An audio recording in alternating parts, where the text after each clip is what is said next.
Qu'est-ce que la BATNA en négociation et pourquoi c'est vital pour bien négocier comme un professionnel?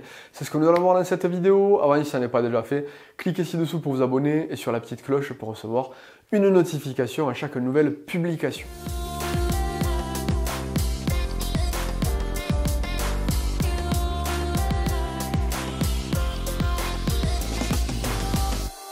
Alors, qu'est-ce que la BATNA? Vous avez probablement entendu ce terme en négociation. Alors, le terme Mésor en français, c'est à peu près la même chose.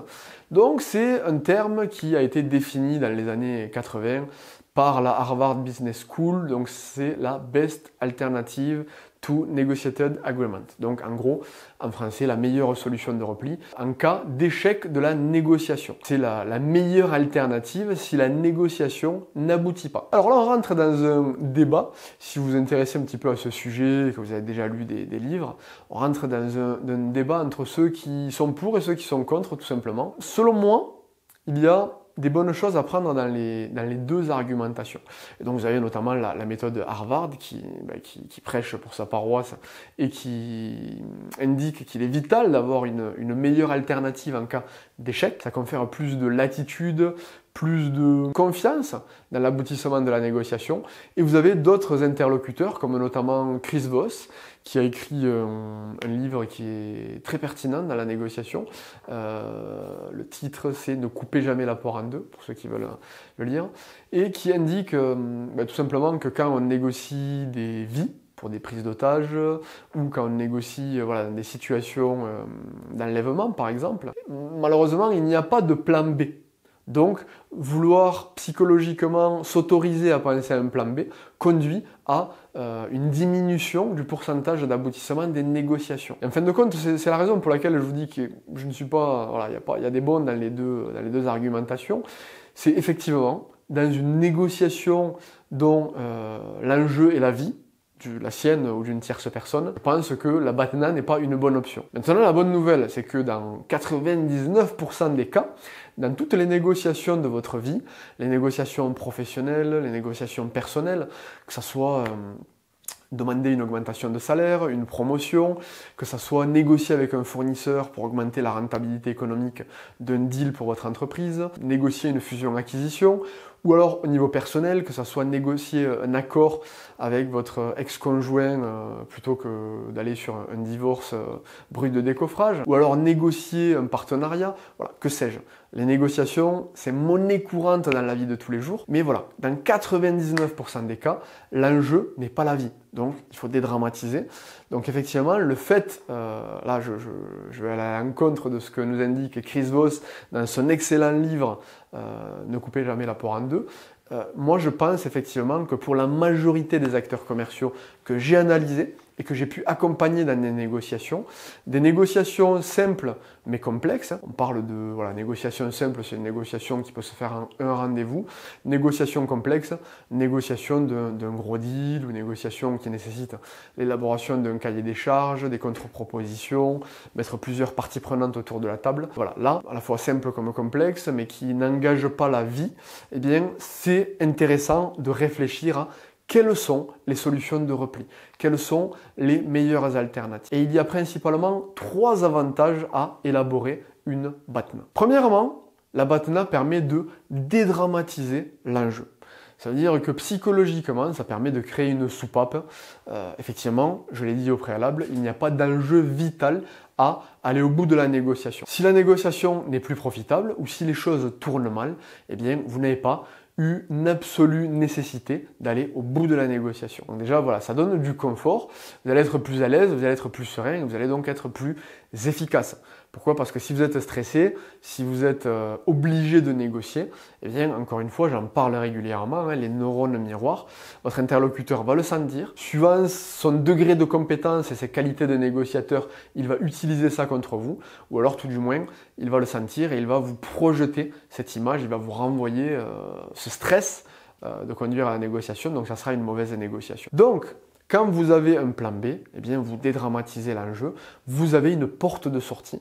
Ça n'est peut-être pas la meilleure, mais vous avez une porte de sortie qui permet de faire autrement. Si vous êtes en train de négocier un deal hyper stratégique, eh bien, comment vous pourriez contrebalancer le volume de chiffre d'affaires avec un nombre plus important de clients. Si vous êtes en train de renégocier un accord annuel, je pense notamment à un secteur que je connais, la grande distribution, eh bien comment, si vous perdez ce volume de chiffre d'affaires généré avec tel distributeur, qui a un poids prépondérant dans votre business, comment vous pourriez aller répartir ce chiffre sur les autres distributeurs.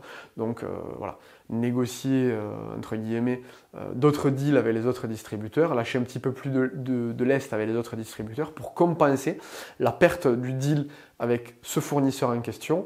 Voilà, vous privez d'un an d'accord avec ce fournisseur pour revenir l'année prochaine en position de force. Donc des fois, voilà, c'est ce qui s'est passé avec certaines négociations, je ne vais pas rentrer dans les détails, mais des fournisseurs, aujourd'hui la distribution a tendance à pressuriser les fournisseurs et les industriels, et bien certains ont réussi à sortir de ce jeu-là en coupant les affaires pendant une année et en revenant l'année suivante ou dans 2 ans en position de force et donc négocier de manière plus profitable. Et tout simplement, l'argent économisé sur ce deal peut être injecté ailleurs, sur d'autres actions, pour générer des compensations. Donc voilà un exemple de plan B. Un autre exemple de plan B, je prends un exemple que j'ai en tête sur un de mes investissements immobiliers. La mairie, donc on va parler des collectivités, qui voulaient me pousser tout simplement à céder le bien. Et qui mettaient des moyens pas toujours légaux pour exercer un rapport de force qui m'obligeait à céder et donc à signer une transaction qui n'était pas à mon avantage. Là, dans ce genre de spectre assez limité, soit on accepte de faire une perte et de se dire allez ok je pars sur d'autres investissements pour me rattraper, ou alors en réfléchissant, moi je vous invite toujours à réfléchir et à voir comment on peut faire différemment, j'ai choisi tout simplement d'aller au conflit, donc d'aller devant les tribunaux, de gagner un certain nombre d'années pendant lesquelles cela me permettait de rentabiliser d'ores et déjà la mise en location du bien et de renverser le rapport de force puisque cela met des bâtons dans les roues de mon adversaire qui était la collectivité qui avait besoin d'acquérir le bien le plus rapidement possible pour aller au bout de son projet. Donc vous voyez, il faut parfois prendre de la hauteur et voir voilà, quel est le plan B. Si on n'arrive pas à tomber d'accord sur les enjeux de la négociation, comment je peux faire différemment pour le but est ramener mon interlocuteur peut-être éventuellement autour de la table pour négocier de manière profitable ultérieurement, c'est-à-dire dans une deuxième négociation. Donc, j'ai empiété un petit peu sur le deuxième point, une BATNA permet de rééquilibrer le rapport de force. Pourquoi? Parce que justement, il faut quand même, quand on cherche à négocier, essayer d'être le plus pragmatique possible et d'analyser le rapport de force, savoir qui a l'avantage et qui a le temps pour lui, qui est le plus pressé. Il faut bien cartographier quel est le jeu de pouvoir pour savoir où on est, où se situe l'adversaire et quel pion on va pouvoir avancer, sur quoi on va pouvoir capitaliser et sur quoi on va essayer de passer outre, voilà, parce qu'on a des terrains qui nous sont plus favorables que d'autres. Donc je vous reprends l'exemple cité précédemment avec la négociation et la collectivité. Ayant identifié, le rapport de force n'est pas forcément dans ce type de cas de figure en ma faveur, puisqu'on a affaire à un mastodonte en face qui de toute façon risque d'avoir raison en bout de compte, puisque voilà, l'attirail, le nombre de l'attirail légal et la masse financière fait qu'on ne peut pas forcément lutter. Par contre, sur cet aspect-là, la pression du temps, moi, je ne suis pas pressé, la collectivité en face l'est, donc on peut essayer de jouer avec ses propres atouts. Donc, rééquilibrage du rapport de force en renvoyant dans les corps de l'interlocuteur et donc en partant sur une procédure plutôt que sur rester dans un dialogue de marchandage uniquement sur les leviers du prix qui ne sont pas satisfaisants de toute évidence, on sort. On n'est plus bloqué dans les critères qui ont été imposés par son adversaire, ou tout du moins par l'autre partie. Je vous invite à ne pas considérer systématiquement la négociation comme une confrontation. On peut aussi voir ça comme une co-construction de solutions. Ça dépend des négociations dans lesquelles on se trouve. En tout cas, voilà, rééquilibrer le rapport de force en ayant bien conscience de là où se trouve chaque partie par rapport à chaque item de la négociation, ça permet de sortir et de pouvoir trouver d'autres solutions ou de pouvoir faire infléchir la position de l'interlocuteur. Enfin, troisième conseil, j'ai envie de vous dire, ça va à l'encontre de ce que je viens de dire précédemment, mais il ne faut pas se reposer sur la BATNA, sur la Mésor. C'est bien de savoir qu'on a une échappatoire, un joker, une alternative, mais je vous invite à garder ça psychologiquement comme le dernier joker, la solution ultime en cas de blocage.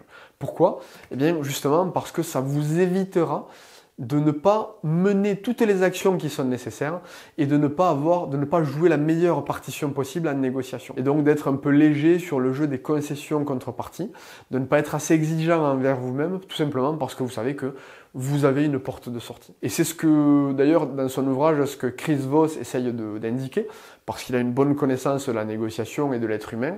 Et le biais psychologique, c'est effectivement que bon nombre d'êtres humains vont à la facilité. Et donc, quand on a une porte de sortie, on a tendance à ne pas être assez exigeant dans la conduite des étapes de la négociation, ne pas être assez exigeant envers soi-même et vouloir aller à la solution de facilité. Donc, si on ne trouve pas d'accord rapidement, on va vers la porte de sortie. Pour éviter ce biais-là, je vous invite tout simplement à bien préparer vos négociations, bien préparer les différents scénarios possibles, bien préparer les concessions que vous êtes prêt à faire et les contreparties que vous voulez obtenir. De la même manière, quelles sont les concessions qui sont potentiellement importantes pour votre interlocuteur, mais qui ne vous coûtent pas grand-chose. Après, on rentre dans les règles générales de la négociation, je vous renvoie à d'autres vidéos, ou bien à mon livre best-seller sur Amazon, voilà, les clés de la négociation efficace, et qui vous expliquera quelles sont les 5 règles d'or de la négociation pour négocier et jouer la meilleure partition possible, négocier de manière profitable au quotidien et trouver des accords gagnant-gagnant. Pourquoi? Parce que tout le monde ne cherche pas la même chose. Ce qui satisfait votre interlocuteur ne vous coûte pas forcément grand-chose et ce qui vous apporte de la rentabilité, des bénéfices, ne coûte pas forcément grand-chose à votre interlocuteur. Donc c'est ça l'art de la négociation, l'art des concessions contreparties. Par contre, voilà, la BATNA, comme vous l'avez compris, elle offre du confort dans la négociation. Donc selon moi, elle est vitale et je vous invite à systématiquement dans chaque négociation construire cette meilleure solution de repli pour être dans une dimension psychologique moins stressante. Donc à la fois être dans une dimension moins stressante, mais à la fois ne pas tomber dans le piège du confort qui consiste à griller les étapes et à vouloir aller tout de suite à la porte de sortie. Donc vous pouvez utiliser la BATNA en bon escient dans une négociation pour rééquilibrer le rapport de force et je pense que là vous avez bien compris tous les tenants et les aboutissants et l'utilité de cette technique de négociation. Je ne vais pas aller plus loin, je vous mets un lien ci-dessous si vous voulez approfondir avec les 5 règles d'or de la négociation et si cette vidéo vous a plu, n'oubliez pas, cliquez sur j'aime, partagez-la avec toutes les personnes dans votre entourage qui veulent devenir des négociateurs professionnels et cliquez sur le i comme info si vous voulez télécharger le guide PDF et les 8 piliers de l'efficacité commerciale. Pourquoi? Ça vous aidera parce que j'ai tendance à dire que la négociation commence là où la vente s'arrête. Donc si vous êtes un bon vendeur, eh bien vous minimiserez le nombre de négociations parce que vous serez capable de vendre vos idées. Donc voilà, je vous invite à aller plus loin, à télécharger ce guide et je vous dis à très bientôt dans une prochaine vidéo.